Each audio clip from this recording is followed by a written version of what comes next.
पाकिस्तानी पत्रकार नुसरत मिर्जा के इसी खुलासे के आधार पर आज बीजेपी न सिर्फ हामिद अंसारी बल्कि कांग्रेस अध्यक्ष सोनिया गांधी को भी घेर रही है। बीजेपी ने आज हामिद अंसारी और सोनिया गांधी से बहुत सारे सवाल पूछे, लेकिन सवाल यह है कि क्या वाकई एक पाकिस्तानी पत्रकार के दावे को आधार बनाकर पूर्व राष्ट्रपति या कांग्रेस पर सवाल उठाना चाहिए, क्योंकि नुसरत के दावे पर फिलहाल भारत सरकार की तरफ से कोई आधिकारिक प्रतिक्रिया नहीं आई है। सरकारी सूत्रों का यह भी कहना है कि नुसरत मिर्जा के दावों का फिलहाल ना तो कोई प्रमाण है ना ही पुष्टि। मिर्जा पहले भी कई बार बेतुके दावे कर चुके हैं, तो क्या बीजेपी हामिद अंसारी के पुराने बयानों की वजह से उन पर हमलावर है? याद कीजिए, यही हामिद अंसारी थे, अपने बयानों की वजह से बीजेपी को निशाने पर लिया करते थे और बीजेपी के निशाने पर रहते भी आए हैं।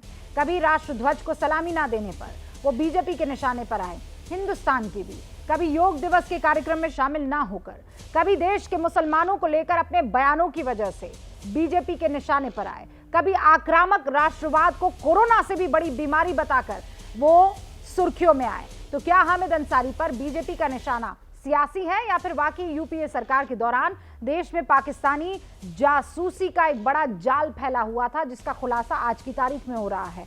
हुंकार इसी सवाल पर भरेंगे। सारे खास मेहमान हमारे साथ जुड़ चुके हैं। मैं आपका तारुफ करवा देना चाहती हूं। इस वक्त आपको स्क्रीन पर शुभ रास्ता नजर आ रही है, जो कि राजनीतिक विश्लेषक है। नलिन कोहली साहब भी आपको स्क्रीन पर दिखाई दे रहे हैं, जो कि राष्ट्रीय प्रवक्ता हैं भारतीय जनता पार्टी के।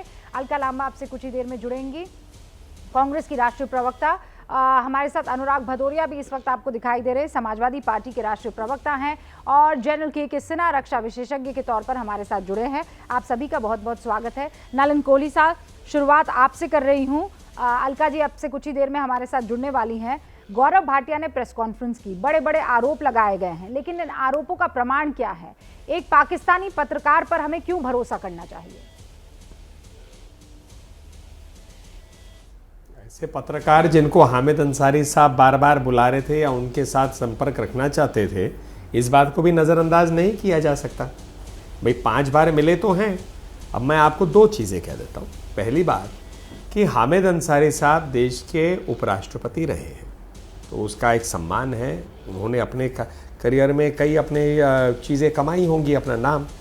लेकिन जब वो राजनीतिक बयान देना शुरू करते हैं या कोई आरोप लगाते हैं, जैसे बीजेपी की सरकार के ऊपर में, बीजेपी की मंशा के ऊपर में, तो आप अपने आप को इस बात से छुटा नहीं सकते कि अगर उन पर कोई ऐसे संदिग्ध आरोप आए तो उन्हें अपनी स्पष्टीकरण खुद देनी होगी।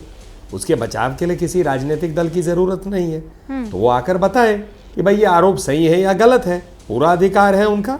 उनके बोलने पर कोई प्रतिबंध तो है नहीं, तो उनको आकर बताना चाहिए। अब ये पत्रकार कह रहे हैं मैं 5 बार मिला, 5 बार मिले या नहीं मिले, ये बात तो हामिद अंसारी साहब बताएंगे। अगर ये पत्रकार बेतुकी बातें करते हैं तो फिर अगला प्रश्न उठेगा कि आप फिर 5 बार क्यों ऐसे व्यक्ति से मिले जो बेतुकी बातें करते हैं।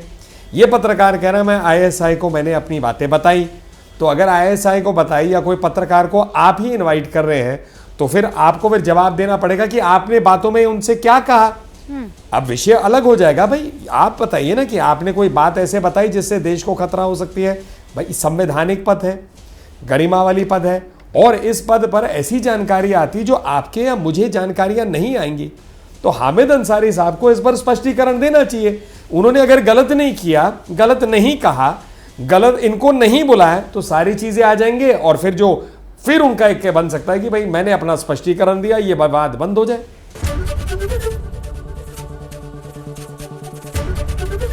एबीपी न्यूज आपको रखे आगे।